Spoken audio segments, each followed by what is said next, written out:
அன்பானவர்களே, அன்பு வணக்கங்கள்.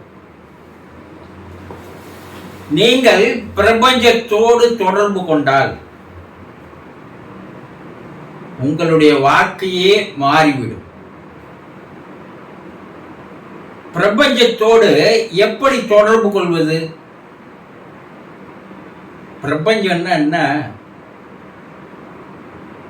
தெய்வம், ஆண்டவன், கடவுள், இறைவன், பல பேர் வச்சு அழைக்கலாம். ஆனா விஞ்ஞானம் என்ன சொல்லுது? அத பிரபஞ்சம் என்று சொல்கிறது. இந்த பிரபஞ்சத்திற்கு என்று உணர்வுகள் இருக்கிறது.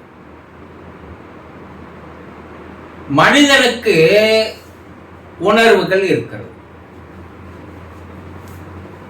பிரபஞ்சத்துக்கு என்று ஒரு அலைவரிசை இருக்கிறது. ஃப்ரீக்வன்சி லெவல் இருக்கு. மனிதனுக்கும் அது போல இருக்கு. இந்த பிரபஞ்சத்தினுடைய அலைவரிசைக்கு ஏற்றார் போல் மனிதன் தன்னுடைய அலைவரிசையை மாற்றிக்கொண்டு அதனோடு தொடர்பு கொண்டால்தான் அவனால சேர முடியும், தொடர்பு கொள்ள முடியும். தெளிவா உங்களுக்கு புரியணும்னா நீங்க கோயிலுக்கு போறீங்க, இறைவனை வணங்குறீங்க, எல்லாம் செய்யறீங்க. அந்த இறைவன் ரூபத்தில் உருவத்தில் இருக்கின்ற அந்த கருவறையிலே இறைவனுடைய அலைவரிசையானது, ஃப்ரீக்வன்சியானது இருந்து கொண்டிருக்கும்.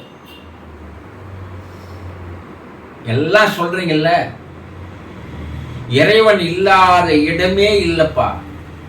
நேக்கமர நிறைந்திருக்கின்ற பரிபூர்ண ஆனந்தமயமானவன் சொன்னாங்கல்ல சித்தர்கள். அவன் இல்லாத இடம் கிடையாது. ஆனா நம்ம என்ன நினைக்கிறோம்னா, அவன் கோயில்ல மட்டும்தான் இருக்கிறான், சிலையில மட்டும்தான் இருக்கிறான், உருவத்துல மட்டும்தான் இருக்கிறான் ஆனா நினைச்சுக்கின்னு போறோம் பாருங்க.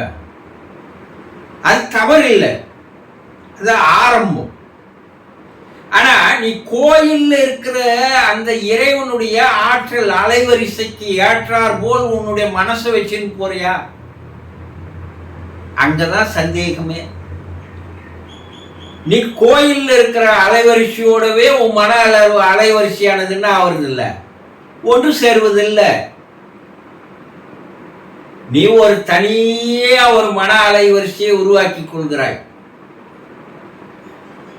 பிரபஞ்ச அலைவரிசையானது தனியாக இருக்கிறது, ஒண்ணுக்கு ஒண்ணு ஒத்தே வரதில்லை. இறை அலைவரிசைக்கு எதிர்ப்பதமாக உன்னுடைய மன அலைவரிசையானது ஃப்ரீக்வன்சி வேவ் ஆனது இருக்கிறது. இதுதான் விஞ்ஞானிகள்லாம் சொல்றாங்க, எப்பா பிரபஞ்சத்திற்கு என்று சில அலைவரிசை இருக்கு, ஃப்ரீக்வன்சி இருக்கு. மனிதன் தன்னுடைய மன அலைவரிசையை அதற்கு ஏற்றார் போல் சரி செய்து கொண்டால் நீ பிரபஞ்சத்தோடு போய் தொடர்பு கொள்ளவானா, பிரபஞ்சமே உன்னோடு வந்து தொடர்பு கொண்டு விடும். என்ன தெளிவா சொல்றாங்க பாருங்க. இதெல்லாம் நம் முன்னோர்கள் முட்டாளுக்கு கூட புரியுற மாதிரி சொன்னாங்க. நீ ஒரு அடி எடுத்து வைத்தால் இறைவன் உன்னை நோக்கி பல அடிகள் முன்னோக்கி வருவான்னு சொன்னாங்க. இப்போ விஞ்ஞானம் சொல்றதும் நம்ம முன்னோர்கள் சொல்றதும் எந்த அளவுக்கு சரியா இருக்கு பாருங்க. அப்ப நம்முடைய மன அலைவரிசையை மாற்றினா என்ன நடக்குங்க? எப்படி என் வாழ்க்கை மாறிடும், நான் எப்படி மாறிடுவேன் நீங்க கேட்கலாம். இந்த யூனிவர்சல் என்பது ஒரு வான்காந்தம், ஒரு மகா பெரிய காந்த சக்தி உடையது அந்த பிரபஞ்சம். நம்ம இரும்பா இருக்கிறோம். இந்த இரும்பானது அந்த காந்த சக்தியோடு சேர சேர சேர சேர நாமும் காந்தமாக மாறுகிறோம். இது விஞ்ஞானம் சொல்றது. நீ இரும்பா இருக்கிறப்பா, நீ இறைவனோடு தொடர்பு கொண்டு இறைவனோடு உறவாடி இறைவனையே சிந்தித்து கொண்டு இறை நாமத்தையே உச்சரித்துக் கொண்டு எந்த நேரம் இறைவனுடைய சிந்தனையோடு எண்ணத்தோடு நீ இருந்து வந்தேயானால் நீ இரும்பா இருக்கிற நீயும் காந்தமா மாறுவ. அது என்ன சொல்றாங்க சித்தர்கள்? ரசவாத மாற்றம். இரும்ப தங்கமாக்கணும் சித்தர்கள் இல்லையா? அது போல உன்னால் உன்னையே நீ தங்கமாக மாற்றிக்கொள்ள முடியும். இததான் உருமாற்றம் என்று சொல்கிறார்கள். அங்க அந்த யூனிவர்சலுக்கு இருக்கக்கூடிய எல்லா தன்மைகள், எல்லா குணங்கள், எல்லா நன்மைகள், எல்லா சக்திகள் உன்னோடு வந்து சேரும்போது நீ என்ன ஆகிற? ஒரு குட்டி யூனிவர்சலாக மாறிவிடுகிறாய். யார் ஒருவன் தெய்வத்தோடு இணக்கமாக இருக்கிறானோ அவன் தெய்வத்தன்மையை பெறுகிறான். யார் சொல்றது? சித்தர்கள் சொல்கிறார். ஒரு சினிமா பாடல் உங்களுக்கு ஒரு தத்துவ பாடல்.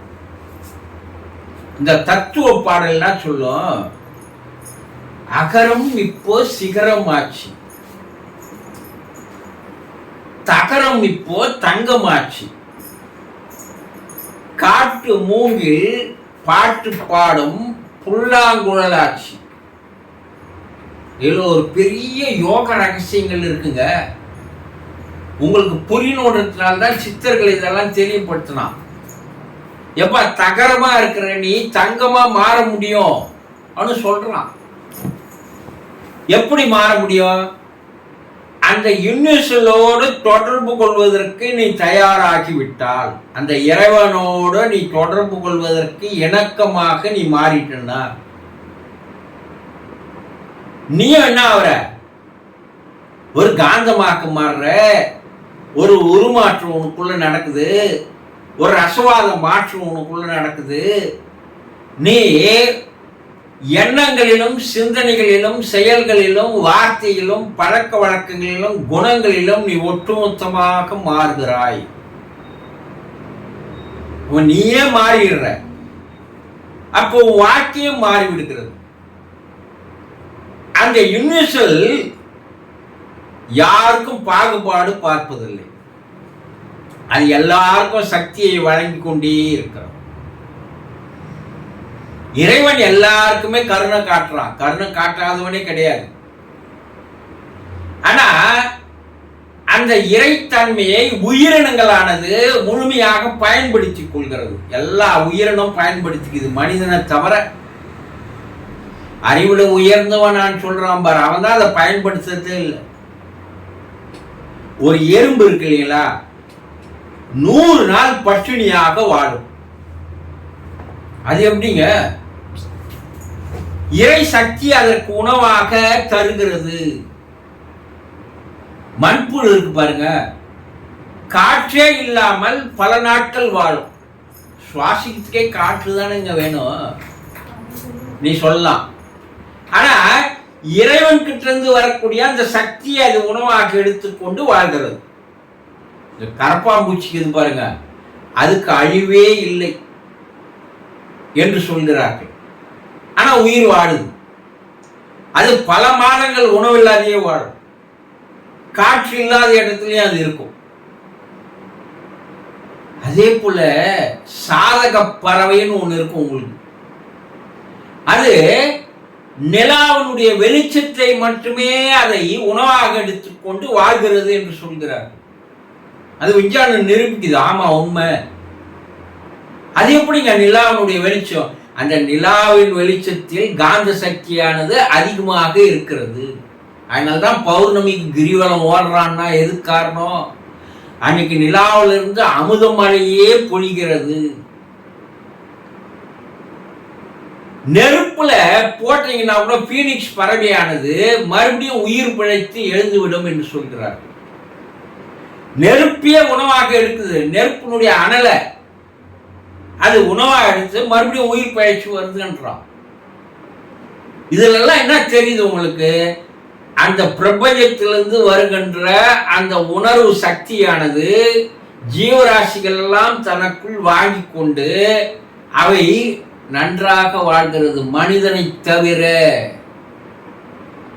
மனுஷன் என்ன பண்றான்னா அந்த பிரபஞ்சத்தோடு தொடர்பு கொள்வதும் இல்லை, தொடர்பு கொள்வதற்கு முயற்சி செய்வதும் இல்லை, தன்னை மாற்றிக்கொள்வதற்கு அவன் தயாராகவும் இல்லை. இறைவனுக்கும் பிரபஞ்சத்திற்கும் நமக்கும் தொடர்பு கொள்ள முடியாம ஒரு தடங்களா இருக்கிறது எது? ஒரு தடுப்பு சுவராக இருப்பது எது? இந்த உயிரினங்களுக்கெல்லாம் அந்த தடுப்பு சுவர் இல்லை, ஆனா மனிதனுக்கு மட்டும் இருக்கு. அந்த தடுப்பு சுவரே அவனுடைய மனம்தான். நீ மனதை அந்த நிலைக்கு அலைன்மெண்ட் பண்ணாத. அந்த இறைவனோடு தொடர்பு கொள்வதற்கு இறைவனுடைய அலைவரிசைக்கு ஏற்றார் போல் உன் மனசை மாற்றிக்கொள்ளாம உன்னால் என்ன பண்ண முடியாது? இறைவனோடு தொடர்பே கொள்ள முடியாது. எத்தனை ஜென்மம் எடுத்தாலும் நீ இறைவனோட தொடர்பு கொள்ள முடியாது. சும்மா கோயிலா போய் கருவறையில் இருக்கிற கடவுளை பார்த்துட்டு வரலாமே தவிர, வணங்கலாம், வழிபடலாம், எல்லாம் செய்யலாமே தவிர அதனால உனக்கு எந்த விதமான பைசா பிரயோஜனமும் கிடையாது. அப்போ பிரபஞ்சத்தோடு இறைவனோடு தொடர்பு கொள்வதற்கு உண்டான அந்த வழிமுறைகளை தெரிந்து கொண்டால் நீங்களும் மாறுவீர்கள், உங்கள் வாழ்க்கையை முழுவதையாக மாறிவிடும் என்பதை தான் அன்று சித்தர்கள் கூறினார்கள், என்று விஞ்ஞானிகளும் கூறுகிறார்கள் என்பதை புரிந்து கொள்ளுங்கள். சந்தோஷம்.